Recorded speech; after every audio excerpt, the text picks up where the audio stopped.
আসসালামু আলাইকুম। আমাদের বরাবরের মতো ম্যাথ ক্লাসের যে অনুপাত এবং সমানুপাত, অনুপাত ও সমানুপাত এই ক্লাসের এই টপিক্সের উপর আমরা প্রথম ক্লাসটা নিয়েছিলাম এবং সেখানে 4টা টপিক্সের মধ্যে একটা টপিক্স আমাদের বাদ পড়ে গেছিলো, সেটা একটু আলোচনা করি। মধ্য সমানুপাতি। যারা এর আগে ক্লাস সমানুপাতি এবং অনুপাত কি এগুলো সব বোঝানো হয়েছে প্রথম ক্লাসেই, ওটা দেখে নেবেন। হ্যাঁ, মধ্য সমানুপাতি বলতে আমরা কি বুঝি? এখানে একটা মধ্য সমানুপাতির আমরা সূত্র দিয়েছি যে মধ্য সমানুপাতি সমান সমান রুট ওভার প্রথম রাশি ইন্টু তৃতীয় রাশি। এটা কিভাবে হয়? ধরেন যে আমাদের যদি দুইটা আমরা যদি অনুপাত নেই, A:B আর একটা হচ্ছে ধরেন যে C:D। আমরা বলছিলাম যে দুইটা অনুপাত যদি সমান হয় সেটাকে বলে সমানুপাতি।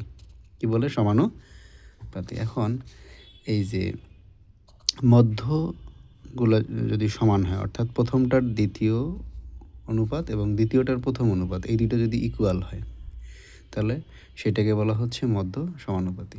আচ্ছা, সাপোজ ধরলাম যে এটা হচ্ছে প্রথম আর এই দ্বিতীয়, এটা হচ্ছে দ্বিতীয় বা মধ্য, সমান সমান এটা সি হচ্ছে মধ্য আর এইটা তখন হয়ে যাবে কি তৃতীয়। আচ্ছা, তাহলে প্রথমটা উপরে থাকবে আর মধ্যটা কি নিচে চলে আসবে। আর এই দেখেন এই মধ্যটা উপরে থাকবে আর নিচে তৃতীয় চলে আসবে। তারপরে কি করছি আমরা? আর গুণ, মধ্য আর মধ্য গুণ করলে হচ্ছে মধ্য স্কোয়ার সমান সমান প্রথমের সাথে কে গুণ হবে? তৃতীয়। প্রথম ইন্টু তৃতীয়, জন্য স্কোয়ার ওইদিকে চলে গেলে কি হয়? স্কোয়ার ওইদিকে চলে গেলে হচ্ছে রুট ওভার হয়ে যায়। এটা কিন্তু তাহলে আমরা যে মধ্য সমানুপাতি ইকুয়াল টু প্রথম ইন্টু তৃতীয় রাশি, এটা কিন্তু একটা পরীক্ষায় আসছে আমাদের নিবন্ধন পরীক্ষায়, এই জন্য এটা করতে হবে। আমাদের প্রশ্নটা ছিল এরকম যে প্রথম রাশি এবং তৃতীয় রাশির একটা মান দেওয়া আছে। সাপোজ দেওয়া হলো যে প্রথম রাশি হচ্ছে 3 আর তৃতীয় রাশি হচ্ছে ধরো যে 4। তাহলে অতএব যদি মধ্য সমানুপাতি বের করতে বলে তাহলে মধ্য সমানুপাতি, তাহলে ডিরেক্ট আমরা সূত্র বসাই দেব যে রুট ওভার প্রথম রাশি হচ্ছে 3 আর তৃতীয় রাশি হলো 4। তাহলে 3 4 কত? Root over 12। এটা হলো অ্যান্সার। আশা করি বুঝতে পারছেন। এবং মধ্য সমানুপাতি যে সূত্রটা কেমনে আসলো এটা আমরা দেখাই দিলাম। এখন সবচেয়ে ভাইটাল যে ম্যাথ এই চ্যাপ্টার থেকে, যে ম্যাথটা পরীক্ষায় প্রত্যেকবার আসে, এই যে ম্যাথটা, এটা প্রত্যেকবার পরীক্ষায় আসে, যেখানে 60 লিটার কেরোসিন ও পেট্রোলের অনুপাত হচ্ছে 7:3। ওই মিশ্রণে আর কত লিটার পেট্রোল মিশালে অনুপাত 3:7 হবে? তো এটা আমাদের প্রথমে দেখেন 60 লিটার কেরোসিন ও পেট্রোলের অনুপাত দেওয়া আছে। তা আমাদের কিন্তু এই 60 লিটার যে ছিল সেখানে কেরোসিন কতটুকু এবং পেট্রোল কতটুকু এটা কিন্তু আমরা জানি না। এটা আমাদের আগে বের করে নিতে হবে। বের করে নেওয়ার জন্য আমাদের সিস্টেমটা হচ্ছে যে অনুপাতটা থাকে, তাহলে মনে করি অথবা দেওয়া আছে যেটাই বলেন, যে অনুপাতের যোগফল, অনুপাতের প্রথমে যোগফল বের করতে হবে। অনুপাতের যাই দেওয়া থাকুক, অনুপাত দেওয়া থাকলেই অনুপাতের প্রথমে যোগফল বের করতে হবে। 7 আর 3 কত? 10। 7 আর 3 হচ্ছে 10। অর্থাৎ প্রথমে হচ্ছে কেরোসিনের পরিমাণ। কেরোসিন দেখেন, কেরোসিন তাহলে টোটাল হচ্ছে 60। তাহলে 60-এর এখন প্রথম হচ্ছে কেরোসিন হচ্ছে অনুপাত হচ্ছে 7। তাহলে এই প্রথম অনুপাতটা কেরোসিনের যে অনুপাত ওটা উপরে থাকবে আর টোটাল যে অনুপাত এটা নিচে আসবে। হ্যাঁ, এভাবে এই শূন্য কাটা। তাহলে 6-এর সাথে কত? 42 লিটার। এটা বললাম কেরোসিন। তারপরে কি আছে? এইভাবে আমরা পেট্রোল কি বের করব? পেট্রোলটা কীভাবে বের করবো? সেম। আমরা কি বলছিলাম যে প্রথমে টোটাল ইন্টু তারপর কত? পেট্রোলের যেটা বের করবো সেটা উপরে থাকবে আর নিচে টোটাল অনুপাতটা থাকবে। টোটাল অনুপাত কত? 10। এই শূন্য কাটা, তাহলে কত হলো? 3 6 18 লিটার। এখন দেখেন এই 60 লিটারের মধ্যে, তাহলে 60 লিটারের মধ্যে কেরোসিনটা কত লিটার বের করলাম? 42 লিটার। আর পেট্রোল কত বের করলাম? 18 লিটার, তাহলে টোটাল কিন্তু 60 হয়ে গেল। এখন বলছে যে এরা যে ওই মিশ্রণে আর কত লিটার পেট্রোল মিশালে অনুপাত 3:7 হবে। চিন্তা করেন, 7:3 দিয়ে আমরা দুইটাই বের করে নিলাম। এখন আমাদের কি মিশাইতে হবে এটা দেখেন, কি মিশাইতে হবে, ওই মিশ্রণে আর কত লিটার পেট্রোল মিশাইতে হবে। কি মিশাইতে? পেট্রোল। তো আমরা তো জানি না যে পেট্রোল কতটুকু মিশাইতে হবে, তাহলে ধরি, তাহলে এক্স লিটার পেট্রোল মিশাতে হবে। কত লিটার? এক্স লিটার বা ক লিটার লিখতে পারেন, পেট্রোল মিশাতে হবে, মিশাতে হবে। তাহলে যদি আমরা কার সাথে এক্স লিটার মিশাবো? পেট্রোলের সাথে। তাহলে পেট্রোল কত ছিল? 18 লিটার। হ্যাঁ, আর কেরোসিন কত ছিল? 42 লিটার। কত লিটার পেট্রোল মিশালে অনুপাত কি হবে? 3:7 হবে। তাহলে আমরা দেখেন, তাহলে আমাদের কেরোসিনের সাথে তো কিছু মিশাইতে হবে না, এই জন্য 42 লিটার কেরোসিন যা আছে তাই অনুপাত পেট্রোল হচ্ছে 18 লিটার, তার সাথে আমরা কি দেব? এক্স লিটার পেট্রোল মিশাবো। ঠিক আছে, 18 লিটার পেট্রোল ছিল, তার সাথে এক্স লিটার মিশালাম, তখন অনুপাতটা হয়ে যাবে কত? 3:7। তখন অনুপাতটা কি? 3:7 হয়ে যাবে। হ্যাঁ, তাহলে আমাদের অনুপাতটা হয়ে যাবে 3:7। তাহলে এই শর্তটা আমাদের বুঝলেই হবে। তাহলে প্রথমে আমাদের কি করে নিতে হবে? কেরোসিনটা বের করলাম, পেট্রোল বের করলাম, কিভাবে বের করলাম সেটা তো বুঝাইলাম। এখন যার সাথে পেট্রোল মিশাইতে হবে সেটা এক্স ধরলাম। তা প্রথমটা ছিল কি? কেরোসিন ইস্টু এই যে পেট্রোলের সাথে এক্স লিটার আমাদের। আচ্ছা, তাহলে আমাদের কি হলো যে 3:7। এখন আমরা এটা সমাধান করব। সমাধান করার জন্য কি করতে হয়? এই যে প্রথমটা উপরে থাকে আর এটা কি নিচে আনতে হয়। তাহলে সমাধান করতে হলে কি করতে হবে? এটা তাহলে 42 উপরে থাকবে, নিচে আসবে কি? এই যে 18 plus x is equal two কত? 3 উপরে থাকবে, অনুপাত মানে নিচে চলে যাবে। এটা প্রথম ক্লাসেই বোঝানো হয়েছিল। এখন আমাদের দেখেন, এখন এই যে দুইটা অনুপাত যদি এইরকমভাবে থাকে ভগ্নাংশ আকারে, দুই পাশে থাকলে আমরা কি করি? আড়াআড়ি গুণ করি। কি করি?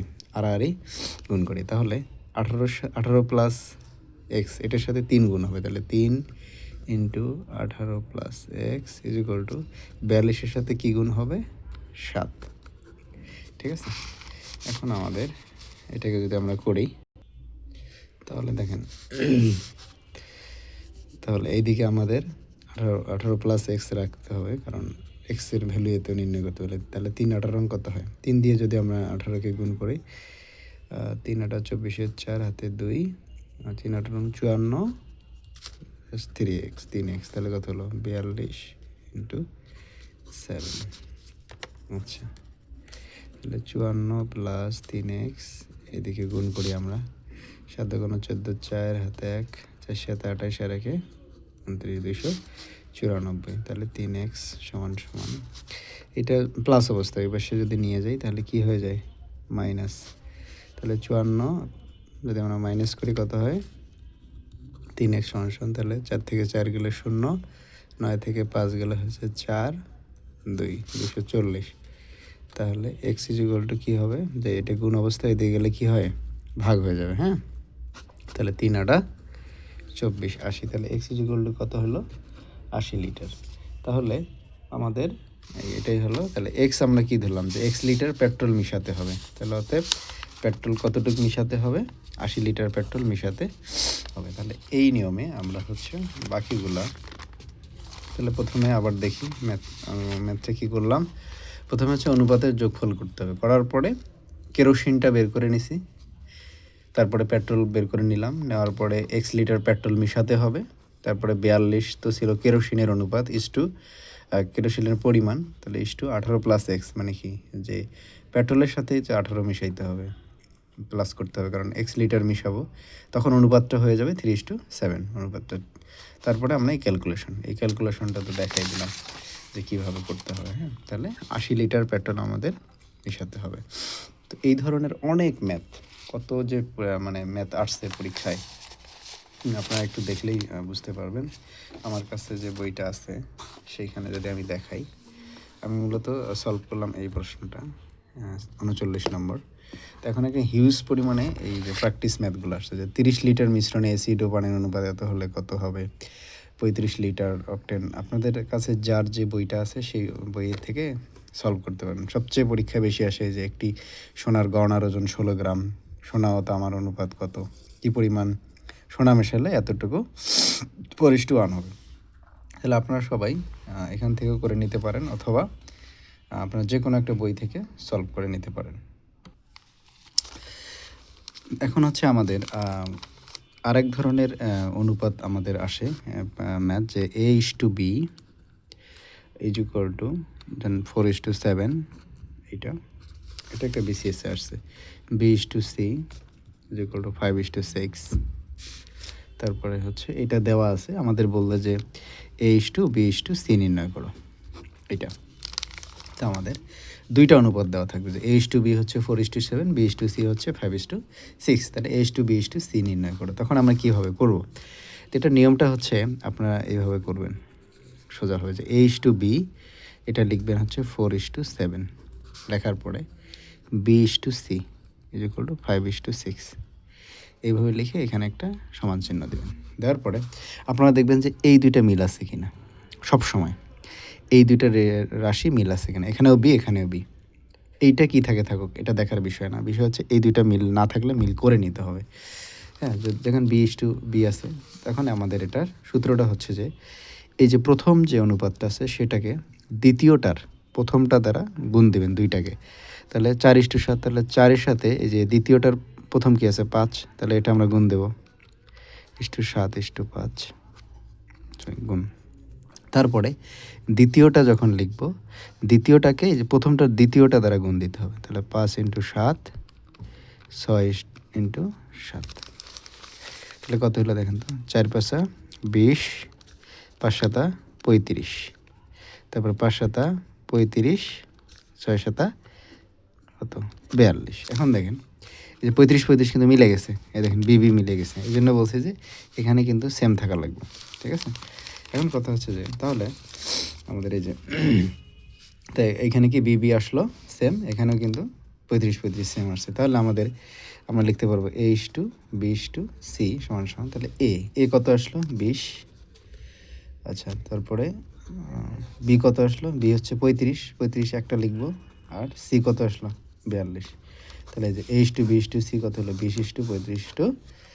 তাহলে এটা নিয়মটা হলো যে প্রথমে আমরা এই দুইটা কি দেখেন যে কোনো অনুপাত কিন্তু আবার উল্টাও দেওয়া থাকতে পারে, এখানে যদি থাকতো C:B তখন আমরা এটা উল্টায় লিখবো B:C, মানে এই দুইটা আমাদের মিল করতে হবে। প্রথম কাজ হচ্ছে এই দুইটা মিল থাকা লাগবে, থাকার পরে এটার মনে রাখার উপায় আছে, প্রথম যে অনুপাতটা লিখবো, লেখার পর প্রথমটাকে দ্বিতীয়টার প্রথমটা দ্বারা গুণ করা লাগবে, আর দ্বিতীয়টা যখন নেব দ্বিতীয়টাকে নিলে প্রথমটার যে দ্বিতীয় আছে সেটা দ্বারা গুণ করে নিয়ে আমরা একটা অনুপাত বের করব। আচ্ছা, এই ধরনের ম্যাথ আমাদের অনেকবার পরীক্ষা আসছে। এখন এটা যারা শর্টকাটেও একটা নিয়ম আছে এটার, যেমন যদি আমরা ধরি যে এখানে এটা যদি শর্টকাট করি অন্যভাবে, A:B আছে 4:7, তাহলে এইটাকে আমরা অনুপাত আকারে যদি লিখি তাহলে কি A/B 4/7 লেখা যায়। আচ্ছা, আবার দেখেন তাহলে B:C কত আছে, B:C হচ্ছে 5:6, তাহলে B/C কত লেখা যায় 5/6। আচ্ছা, এখন এই যে A/B গুণন B/C, তাহলে A/B বের করলাম 4/7 ইন্টু B/C বের করলাম কত 5/6, তাহলে AB আর AB তো কাটা যায়, তাহলে কি থাকে A/C, তাহলে A/C = কি লেখা যায় 4×5 = 20, 6×7 = 42, সমান দেখেন তাহলে A/C মানে কি A:C কত 20:42, ঠিক আছে। তাহলে দেখেন A বেরোলো 20 আর সি বেরোলো 42, তাহলে যেখানে যে অপশনে আমাদের 20 আর 42 আছে মাঝে তো 35 মিলবেই, ওই অপশনটা দাগাই দেবো, ঠিক আছে। অনেকে এইভাবেও করতে পারেন, তো আমার কাছে সবচেয়ে এইটা ভালো লাগে, কারণ এটা হচ্ছে পারফেক্ট নিয়ম, ক্লাস 7-এ আমরা পড়ে আসছি। হ্যাঁ, তাহলে এই ধরনের ম্যাথ ইস্টু আকারের যে ম্যাথগুলো সেগুলো হচ্ছে এইভাবে আপনারা করতে পারবেন। আমি দেখাই যে কত পরীক্ষা আসছে, দেখেন এগুলো অনেক পরীক্ষায় আপনাদের চলে আসছে, যেমন হচ্ছে এই যে 16তম BCS যেটা করাইলাম আমি, তারপরে যে A:B এত হলে what is the value of এত, এটা 34তম BCS আসছে, আরও অনেক পরীক্ষায় আপনাদের এগুলো পাবেন। তাহলে আজকে আমরা 3টা টপিকস নিয়ে আলোচনা করলাম, প্রিভিয়াসের একটা যে কী নির্ণয়, মধ্যরাশি নির্ণয়, তারপরে হচ্ছে কী পরিমাণ মিশালে কী পরিমাণ অনুপাত হবে, এইটা লাস্টে এসে যে H2B/C দুইটা অনুপাত দেওয়া থাকলে সেটার ক্ষেত্রে অনুপাতগুলোর ভ্যালু মান নির্ণয়। তো আপনারা নিয়মিত এই চ্যানেলের সাথে থাকলে ইনশাল্লাহ আমি প্রাইমারি আগ পর্যন্ত গণিত কমপ্লিট হয়ে যাবে। আর যদি ভালো লাগে তাহলে একটু লাইক এবং শেয়ার দিয়ে পাশে থাকবেন ইনশাল্লাহ। সবাইকে ধন্যবাদ। আসসালামু আলাইকুম রহমতুল্লাহ বরকাতুহ।